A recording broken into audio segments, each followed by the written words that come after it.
ان کا ڈسٹنس, ان کا معاشی فرق جو تھا اپنے الیکٹریٹ سے, اپنے عام آدمی سے اتنا وسیع نہیں تھا جتنا اب ہے. اور جس طریقے سے اب یہ مارکیٹ اکانومی نے آ کے ہر چیز کو اپنے لے لیا ہے قابو میں, یہ ایسا نہیں تھا. ایسا بھی نہیں تھا اس زمانے میں کہ ابھی ہم اسمبلی میں یہ رپورٹیں چھاپ چکے ہیں کہ 26 MNAs کا گروپ جو ہے وہ ایک گیس کے فلاں ویسٹڈ انٹرسٹ کے لیے لابینگ کر رہا ہے. یہ سارا ایک بدلہ ہے, ایک منظرنامہ بدلا ہے. اور اس منظرنامے میں یہ بھی آیا ہے کہ عوام بہت پیچھے رہ گئے. ورکر اور عوام میں بھی ہمیں فرق کرنا چاہیے. ورکر وہ لوگ ہیں جو آپ کے قریب ہوتے ہیں, عوام وہ ہے جو ووٹ دینے آپ کو آتے ہیں, ان کا تو کوئی پرسان حال ہی کوئی نہیں ہے. اچھا, اس میں میں 3-4 حلقوں کا ذکر کروں گا. یہ جو پریشر بلڈ اپ ہوا ہے نا, میڈیا نے بھی پریشر بلڈ اپ کیا, ورکرز بھی پریشر بلڈ اپ کر رہے ہیں. اس میں یہ ہوا کہ بڑے بڑے لوگوں کو ٹکٹ نہیں ملے. مثال کے طور پر سندھ میں دیکھیں, گھوٹکی میں حلقہ 200 ہے جس میں میاں مٹھو ہمیشہ پیپلز پارٹی کا وہ ٹکٹ لیتے رہے, جیتے بھی الیکشن. لیکن رنکل کماری کا کیس ہوا تھا ایک ہندو خاتون کا کہ جی اس کو زبردستی اسلام قبول کروایا گیا اور ان پر یہ الزام تھا کہ فورس کنورژن وہ کروا رہے ہیں. ان کو ٹکٹ نہیں ملا. وہاں پہ خالد احمد لنڈ کو ٹکٹ دیا کیونکہ میڈیا نے ایک بڑا ماحول کریٹ کیا تھا جس کی وجہ سے نہیں ہوا. اسی طرح حامد سعید کاظمی جو سابق وزیر حج تھے, وہ بھی ایک سکینڈل میں تھے, ان کو اس دفعہ پیپلز پارٹی مجبور ہو گئی ٹکٹ نہ دینے پر. تو یہ میڈیا نے جو رول پلے کیا, اس کے بعد جو ورکرز نے ایک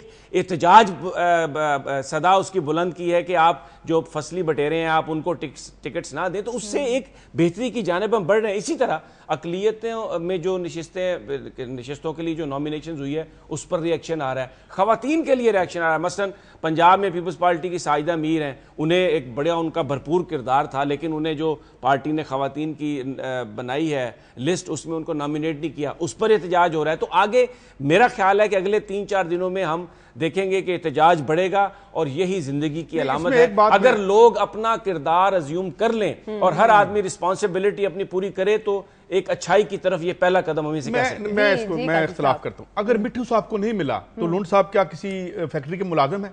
انہی کے طبقے کو مل گیا. ایک آدمی نے اتنا گند ڈال دیا کہ اب اس کو وہ آپ کے لیے لائبلٹی بن گیا, تو آپ نے اسی طبقے میں سے ایک اور آدمی پکڑ کے لیا. لیکن عملی طور پر سمی صاحب کہہ چکے ہیں, شاہدہ جبین کا نام نیچے کر دیا گیا جس کے بھائی کو ضیاء الحق صاحب کے دور میں پھانسی دی گئی تھی.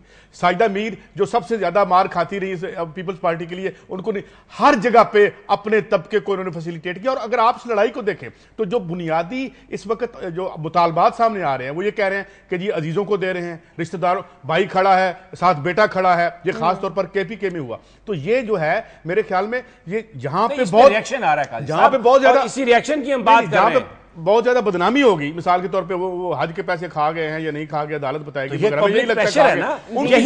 یہی نظام کی خوبصورتی, ان کی جگہ حج کے پیسے کھانا تو میرے خیال میں خوبصورتی نہیں ہے. اس کو ٹکٹ نہیں ملا, اس کو ہٹایا. نہیں, یہ پیسے ان کا کہنا ہے کہ جو چیز سامنے آ گئی نا اس پہ احتجاج ہوا ہے, ایک آدمی اس کو ڈیفینڈ کرتے رہے. آپ کے نزدیک تو ہر چیز مذاق ہے. نہیں, میں نہیں کہہ رہا. مجھے جس وقت تک گورنمنٹ تھی تو ان کو ڈیفینڈ کرتے رہے. آج تک ابھی تک وہ کیس چل رہا ہے, جنہوں نے وہ حج کا سارا سکینڈل کیا ان کو تو پروٹیکٹ کر دیا. بھائی اب ٹکٹ اس لیے نہیں ملا کہ وہ لائبلٹی بن گئے ہیں. اب نیا آئے گا, حج کا کوٹا اس کو ملے گا نیکسٹ ٹائم, ان کو نہیں ملے گا. بن گیا پریشر کی وجہ سے لائبلٹی بن گیا نا, ورکرز کا میرا پریشر آیا, میڈیا کا پریشر آیا. میں صرف اتنا کہ یہ کوئی ایسی موومنٹ اور تحریک نہیں ہے جس کے نتیجے میں شفاف لوگ چھلنی میں سے نکل کے آئیں گے, جنہوں نے بہت زیادہ کھایا پیا اور میڈیا نے ان کو ایکسپوز کر دیا, ان کو پیچھے کر دو, نئے پہلوان آگے لے آؤ. یہ اس طرح کا کھیل ہے, اس طرح کا کھیل نہیں ہے. اچھائی کی طرف قدم ہے. مان لیں جمہوریت میں ہی بھلائی ہے قاضی صاحب, اور یہی پاکستان کی مستقبل کی گارنٹی اسی نظام میں. چلیں وقت کے ساتھ ساتھ پتہ چل جائے گا کہ یہ اصلاحی عمل ہے یا پھر سے وہی چہرے سامنے آتے ہیں. بہرحال یہ اختلاف رائے جو ہے یہ تو جمہوریت کا حسن ہے, جس طرح سے آپ نے اختلاف کیا اور جس طرح سے سمی صاحب نے اس سلسلے میں دلیل دی. اب بات ایک اور اہم کیس کے حوالے سے ہم کرنے جا رہے ہیں جو کہ چلتا آ رہا ہے ایک عرصے سے, اور اس سلسلے میں تحقیقات بھی جاری ہیں. جی سمی صاحب, بجائے اس کے کہ آپ دوسرے موضوع پہ جائیں, ایک اور بات بھی جو میں کہنا چاہتا ہوں, اگر آپ کے پاس ٹائم نہیں ہے تو بریک کے بعد کہوں گا آگے, کہ کیونکہ یہ ایک طرف امیدواروں کی نامینیشن کا سلسلہ ہے, تو دوسری طرف ریٹرننگ آفیسر جو ہے اس کی سکروٹنی کر رہے ہیں. اور قاضی صاحب میں سوالات دیکھ رہا تھا جو میں آپ سے ضرور چاہوں گا کامنٹ کریں. جو ریٹرننگ آفیسرز ان سے سوالات کر رہے ہیں, ایسا لگ رہا ہے جیسے کوئی دینیات کا پرچہ, اسلامیات کا پرچہ ان امیدواروں کو دے دیا گیا کہ وہ اس پر. میرے خیال میں یہ سمی صاحب ٹھیک ہے. دیکھیں میرے خیال میں فائنینشیل انٹیگریٹی ہمیں چاہیے, اچھا اگر فائنینشیل انٹیگریٹی کسی آدمی کی نہیں ہے تو اس کو آپ روکیں اور اس کو اس میں نہ الجھائیں, کیونکہ میں بھی بالکل اتفاق کرتا ہوں کہ یہ جو ترامیم ڈالی گئی تھی اس وقت مارشل لا تھا اور ضیاء الحق کے اپنے مسائل تھے, تو یہ اس بات میں نہ الجھائیں, اس بات میں نہ الجھائیں کہ اگر ایک آدمی آپ کو اس کی فائنینشیل انٹیگریٹی تو بالکل نہیں ہے, زیرو ہے, جو کہ موسٹلی لوگوں کی ہے, مگر اس نے آپ کو تیسرا کلمہ سنا دیا تو آپ نے اس کو آگے کر دیا. ہمیں یہ چاہیے کہ دیکھیں وہ بھی معاملہ اللہ کے مابین بھی ہے اور انسان کا, اور دوسرا دنیا میں بھی قوانین موجود ہیں, مگر ہم یہ دیکھ رہے ہیں کیا اب جو مثال کے طور پہ 2 لوگوں کو مسلم لیگ نون نے اچھا کیا ٹکٹ نہیں دیے, جو گیس چوری کر رہے تھے. بریک کا وقت ہو رہا ہے, لیکن یہ بتائیے کہ ان سوالوں کا 62-63 سے لنک ہے یا نہیں ہے, بس شارٹ اور اس کے بعد بریک. 62-63 سے وہ ایک عمومی سا ایک پیرامیٹر ہے کہ جس میں آپ جو ہے وہ ایک نیک وقار اور پارسا انسان. چلیں ٹھیک ہے, اس بات کے حوالے سے پروگرام میں آگے چل کے بات کریں گے. یہاں وقت ہوا ایک بریک کا, ہمارے ساتھ رہیے.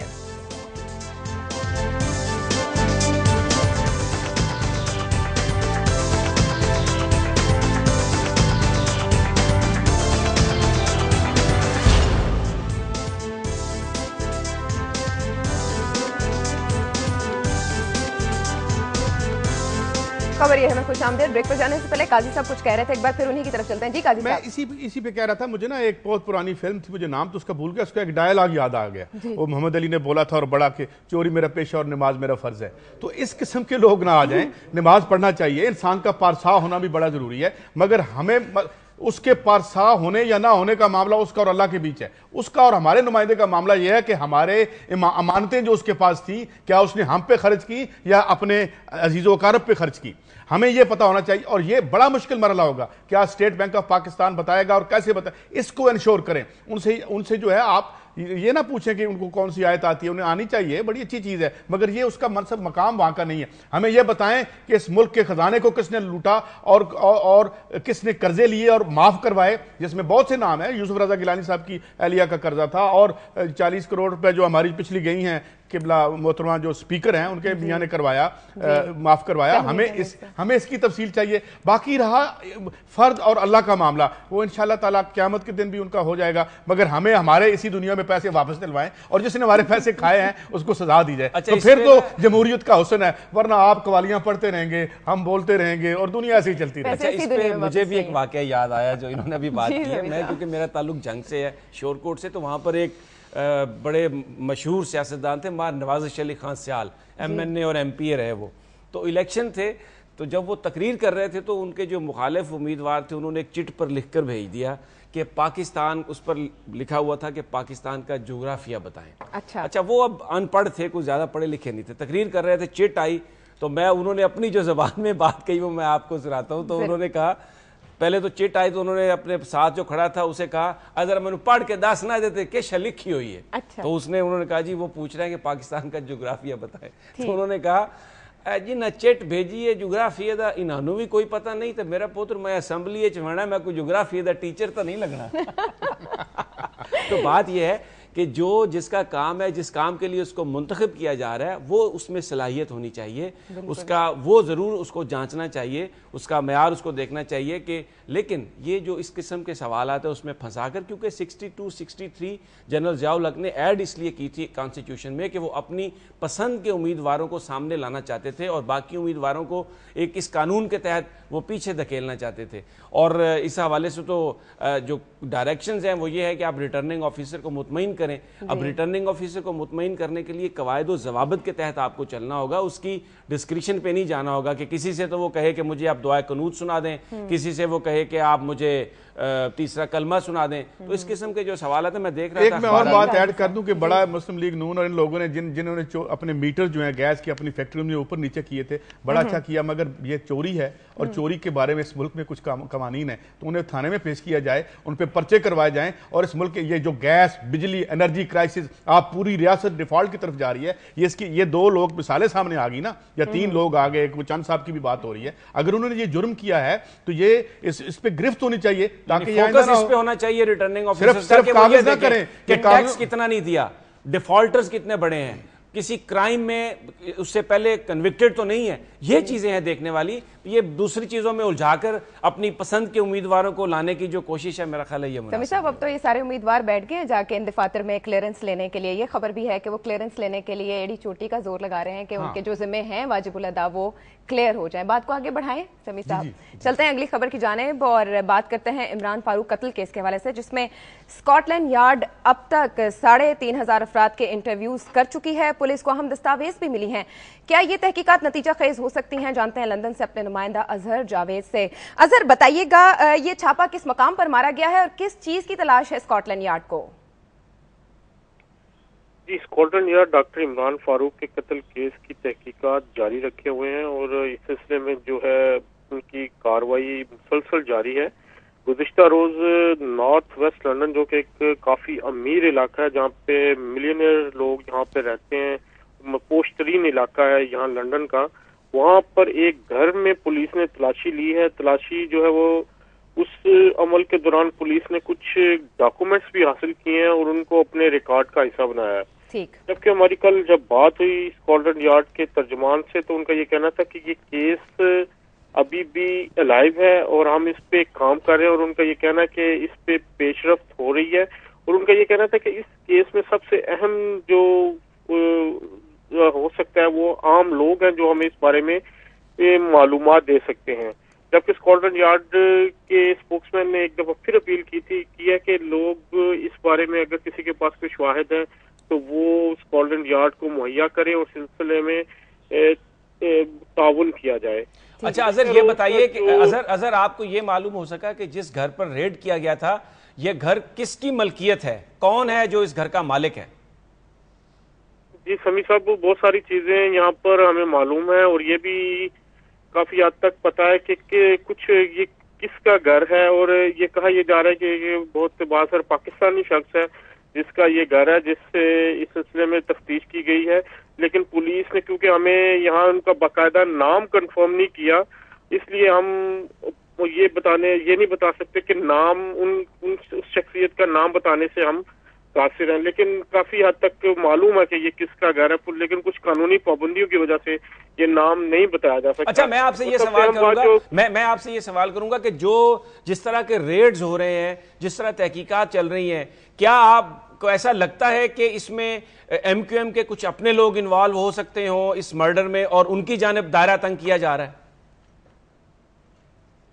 سمیع صاحب صورتحال یہ ہے کہ پولیس نے ایک اپنی باقاعدہ سٹیٹمنٹ جاری کی تھی کچھ عرصہ قبل, جس میں واضح طور پر یہ کہا گیا ہے کہ ڈاکٹر عمران فاروق کے قتل کا جو محرک ہے, کیونکہ ڈاکٹر عمران فاروق ایک سیاسی جماعت بنانے جا رہے تھے تو اس وجہ سے ان کو قتل کیا گیا. یہ سٹیٹمنٹ بہت ساری چیزوں کی طرف نشاندہی کرتی ہے اور بتاتی ہے کہ اس میں کون لوگ ملوث ہو سکتے ہیں. اور ایک اہم بات جو میں آپ کو یہ بتاؤں کہ یہ گزشتہ روز جو یہ چھاپے کی خبر ہے وہ کراچی سے اس کو لیک کیا گیا, اور آپ اس سے دیکھ سکتے ہیں کہ کچھ لوگوں کو پتا تھا کہ یہ واقعہ ہوا ہے اور کراچی سے باقاعدہ اس کو میڈیا کے اوپر لایا گیا. یہ اندرونی رفت کا بھی ایک اشارہ کرتی ہے کہ کچھ لوگ جان بوجھ کے بھی اس چیز کو آگے بڑھانے کی کوشش کر رہے ہیں اور بتاتے ہیں کراچی سے کہ یہاں لندن میں یہ چیز ہوئی ہے. آپ اس سے اندازہ کر سکتے ہیں. باقی اچھا اظہر یہ بتائیے گا اظہر کہ یہ جو تفتیش ہے اب کیا کسی منطقی نتیجے کے قریب نظر آتی ہے؟ کیا مستقبل قریب میں کوئی بڑا انکشاف متوقع ہے؟ قاضی صاحب صورتحال تو یہ ہے کہ ہم روز یہی سنتے ہیں, بلکہ ہم ایک قسم کا ہائی الرٹ پہ ہی ہیں پچھلے 3-4 مہینے سے کہ شاید ابھی ہمیں خبر آئے اور شاید ہمیں فلاں جگہ پہ جا کے یہ کور کرنا پڑے کہ مرکزی ملزم کو گرفتار کر لیا گیا. ہم 3-4 مہینے سے مسلسل الرٹ پہ ہیں. یہ صورتحال یہاں پہ ہے. لیکن یہ بات آپ سمجھ رہے ہیں کہ جو مرکزی ملزم ہے وہ اس وقت لندن میں ہی ہے؟ جی بالکل, جو سورسز کا یہ کہنا ہے کہ جو مرکزی ملزمان ہیں اس کیس کے وہ ان کے قریب ہیں, لیکن کچھ قانونی مجبوریاں ہیں کیونکہ یہاں پر کراؤن پروسیکیوشن سروس جو ہے وہ اس وقت تک کیس کو آگے بڑھانے کی اجازت نہیں دیتا جب تک کہ انف ایویڈنس نہ ہو. اور ہمیں جو ڈپلومیٹک سورسز نے بتایا کہ اس میں جو اہم ایویڈنس ہے وہ اس وقت پاکستان میں ہے. 2 لوگ جو یہاں پر گرفتار کیے گئے جا چکے ہیں, جب تک ان تک رسائی نہیں ملتی اسکاٹ لینڈ یارڈ کو تب تک یہاں پر کسی کی گرفتاری